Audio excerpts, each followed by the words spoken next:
सहपत्न्या विशालाक्ष्या नारायणमुपागमत् प्रगृह्य शिरसा पात्रीं हविषो विधिवत्ततः. இந்த ஸ்லோகம் வால்மீகி ராமாயணத்தில் அயோத்தியா காண்டத்தில் 6வது சர்க்கத்தின் துவக்கத்தில் உள்ளது. அகன்ற கண் படைத்தவளான சீதையை அழைத்துக் கொண்டு ராமன் பெருமானை பூஜிப்பதற்காக கோயிலுக்குள் சென்றான். சூரிய குலத்தில் திருவரங்க பெருமாள் பிரணவாகார விமானத்தோடே எழுந்தருள் இருந்து அங்கு வாழ்ந்த ஓரொரு சக்கரவர்த்தி நடத்தும் பூஜையை ஏற்றுக்கொண்டார். மனுகுல மகீபால வியானம்பிரமௌலி பரம்பர மணி மகரிகாரோச்சிகி நீராஜிதாங்கிரி சரோருகா என்று ஸ்ரீ பராசர பட்டர் பாடுகிறார். இக்ஷ்வாகு பிரம்மாவிடத்தை சென்று சத்தியலோகத்திலிருந்து பிரணவாகார விமானத்தோடே கூடிய நாராயணன் ஜெகநாத பெருமாளை சரையு நதி கரையில் பிரதிஷ்டை செய்தார்.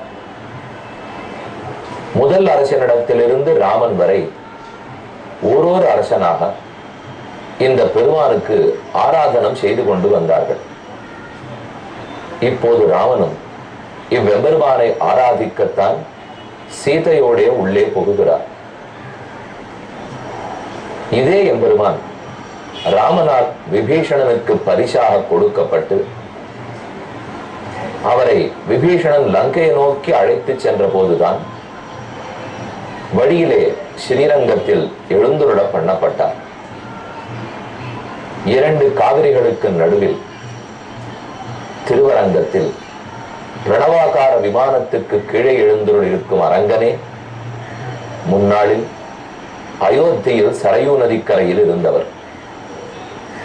விபீஷணன் தான் இவ்வூரில் கொண்டு வந்து எழுந்துருள பண்ணினார்.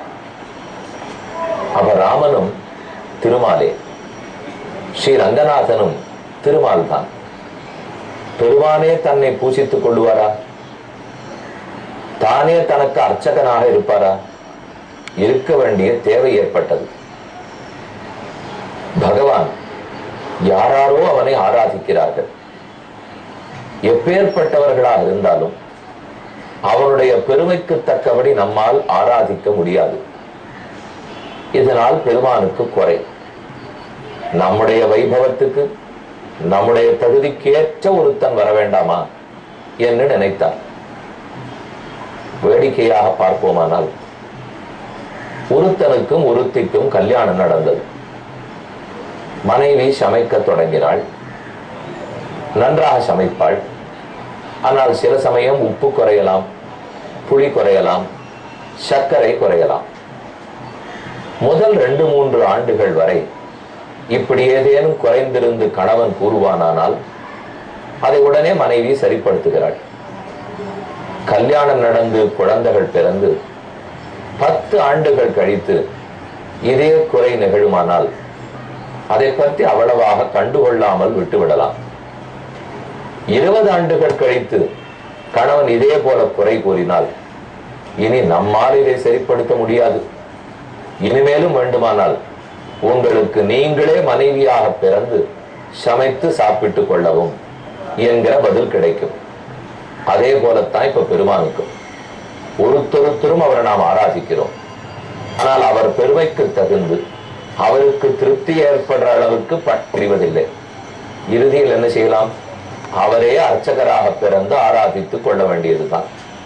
அதற்காகத்தான் பெருமானே ராமனாகவும் பெருமானே அரங்கநாதனாகவும் 2 புறத்திலும் இருந்து ஆராதிக்கப்படுபவனும் அவனே ஆராதிப்பவனும் அவனே என்று தனக்கு தானே பூஜையை ஏற்றுக்கொண்டான்.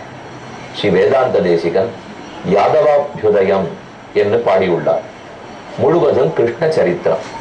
அதிலே கண்ணன் ருக்மிணி தேவியை கல்யாணம் பண்ணி கொள்ளுகிறார்.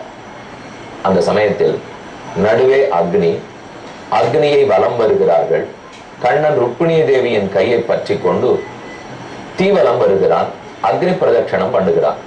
அப்ப தேசிகன் விசாரித்துக் கொள்ளுகிறார், உள்ளே நெருப்புக்கு அந்தராத்மாவாக இருப்பதும் பகவான், கண்ணனான திருமேனியோட வலம் வருவதும் பெருமான். அப்ப தன்னைத்தானே வலம் வந்து கொள்ளுவானா? ஆத்ம பிரதட்சணம் பண்ணி கொள்ளுகிறானா என்றால் ஆம், தன்னைத்தானே தான் வலம் வந்து கொள்ளுகிறார்.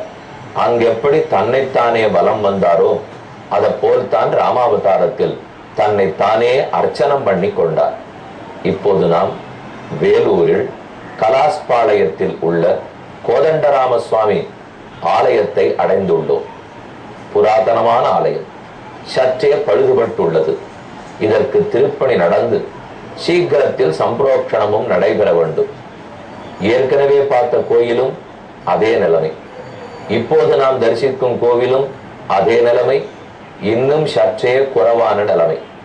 ஆகையால் ஆங்காங்கிருக்கும் உள்ளூர்காரர்கள் யாரெல்லாம் இந்த பெருமானை தினப்படி தரிசிக்கிறோமோ அவர்களுக்கு முதலில் அவனை காக்க வேண்டும் என்கிற எண்ணம் வேணும். தங்களால் இயன்ற உதவியை செய்ய வேண்டும். ஊர் கூடித்தான் கோயிலை காப்பாற்ற முடியவே தவிர எந்த தனி மனிதனாலும் செய்ய முடியாது. இந்த கோயிலை இப்போது நாம் தரிசித்தாலே எவ்வளவு பழுதடைந்துள்ளது, இன்னும் சீக்கிரத்தில் எப்படி இது திருப்பணி நடைபெற வேண்டும் என்பது அத்தனை தெளிவாக உள்ளது. கொடிமரத்தை தரிசித்துக் கொள்ளுகிறோம், கோயிலை ஒரு வலம் வருகிறோம்.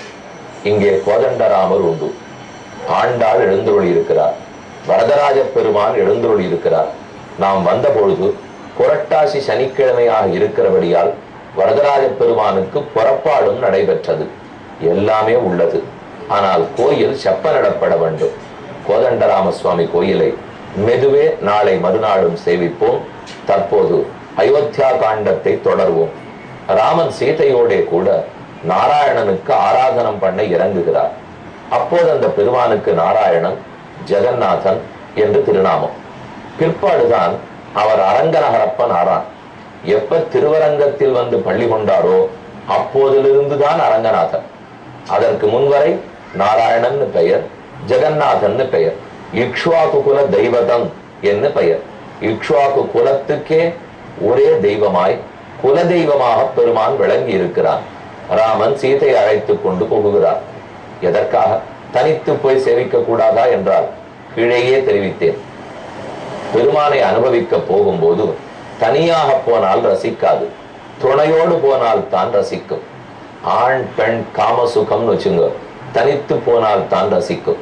ஆண்டாள் திருப்பாவையில் மார்கழி திங்கள் மதிலறிந்த நன்னாளால் நீராடப் போதுவீர் போதுவினோ நேரடையீர் சீர்மல்கு வாய்ப்பாடி செல்வ சிறுமீர்கள். சிறுமீர்கள் எல்லாரும் பெருமான அனுபவிக்கலாம், வாங்கோ நீராட்டத்துக்காக போகலாம் என்று கூப்பிடுகிறாள். இத்தனை பேர் கூடியா ஓர் ஆணை அனுபவிக்க போவார்கள்? அதிலிருந்தே தெரிஞ்சுக்க வேண்டியது, ஆண்டாள் பாடியது அனைத்தும் தெய்வ காதலை பற்றி. இது மனித காதலை பற்றின பேச்சல்ல. தெய்வமாகிற பரமாத்மா கண்ணனுக்கும் ஜீவாத்மாக்களாகிற ஆண்டாள் கோபியர்க்கும் இவர்கள் இருவருக்கும் உண்டான ஆத்ம சம்பந்தம். இதில் உடல் ரீதியான தொடர்புக்கே இடம் கிடையாது. ஆத்மா பரமாத்மாவை அனுபவிக்க போகும்போது அனைவரையும் அழைத்து போகிறார். ஒரு யாத்திரைக்கு போறோம், நிறைய பேர் போனால்தான் திருப்தி. உபன்யாசத்தில் அமர்ந்து கேட்கிறோம், பல பேர் அமர்ந்தால் தான் திருப்தி.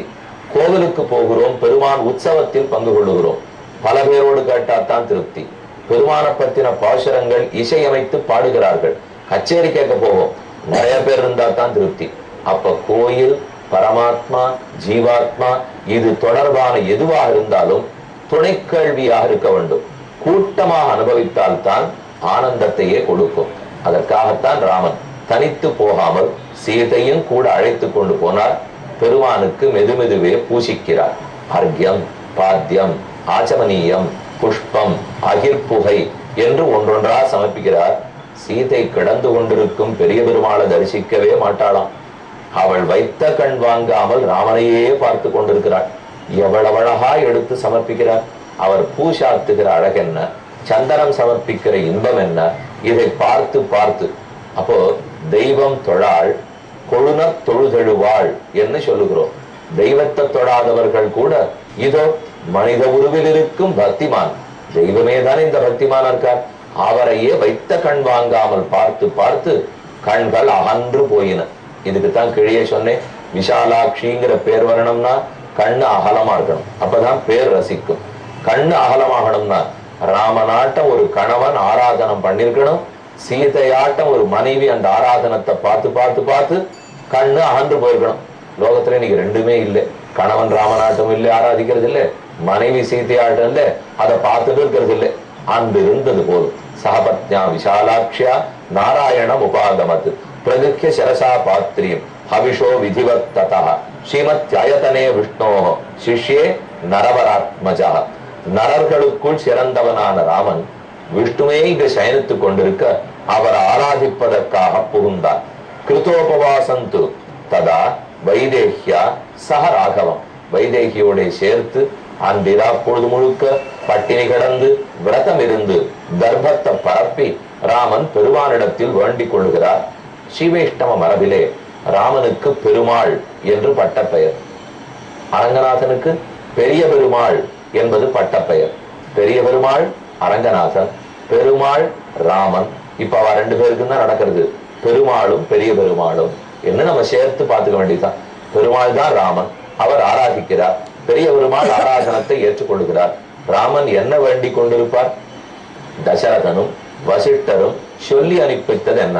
ராமா, பட்டாபிஷேகம் நன்கு நடக்கணும், அதுக்காக போய் பெருமானிடத்தில் வேண்டிக்கொள். இதுதானே அவர்கள் ஆணை.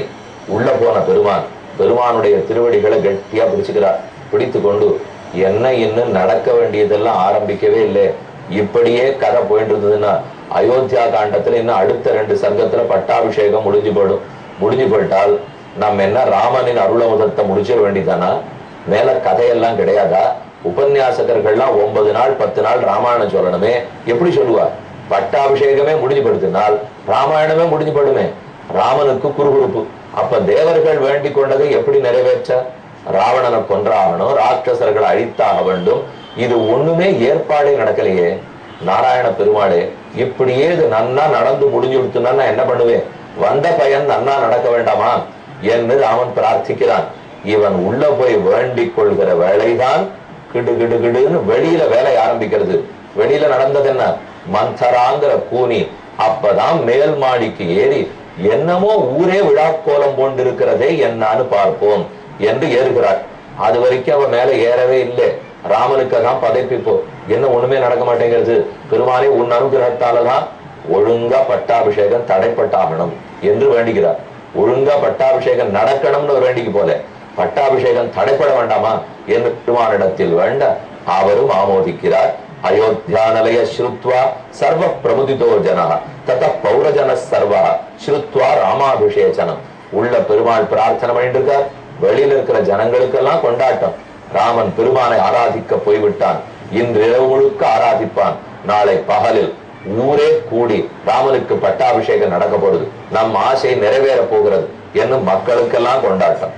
சிதாப்ர சிகராபேஷு தேவத ஆயத்தனேஷு சதுஷ்பதேஷு ரத்யாசு சேஷ்வ தட்டகாலேஷு ஆங்காங்கிருக்கும் மாட மாளிகைகள் கூட கோபுரங்கள் எல்லாவற்றிலும் கொடியேற்றப்பட்டு பட்டு துணிகள் சுற்றப்பட்டு ஊர் விழா கோலம்.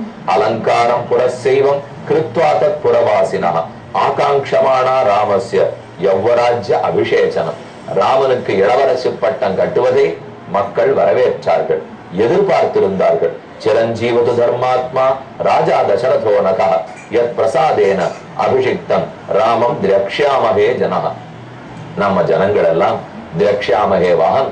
நாம் எல்லாரும் யாருக்கு தெரியுமோ நன்றி சொல்லணும்? தசரதனுக்கு சொல்லணும். அவன் மட்டும் ஷடக்கென்று முடிவெடுத்து ராமனுக்கு இளவரசி பட்டம்னு போயிருந்தான்னா அவனை அனுமதிச்சிருக்கமே. அதனால தானே நமக்கெல்லாம் இந்த பாக்கியம். தசரதன் வாழ்க, அவன் நீடூழி இருக்க. இப்பேற்பட்ட ராமனை நமக்கு பெற்று கொடுத்தானே, ராமனும் வாழி தசரதனும் வாழி. இனி காலை எழுந்திருப்போம். இப்போதைக்கு இரவு முழுக்க கொண்டாட்டம். யாரும் படுக்க போகவில்லை, விழித்திருந்தார்கள். காலை புலரப் போகிறது. ஓர் புறம். மற்றொரு புறத்தில் கூனி மேல் மாடிக்கு ஏறினாளா, கண்டாளா?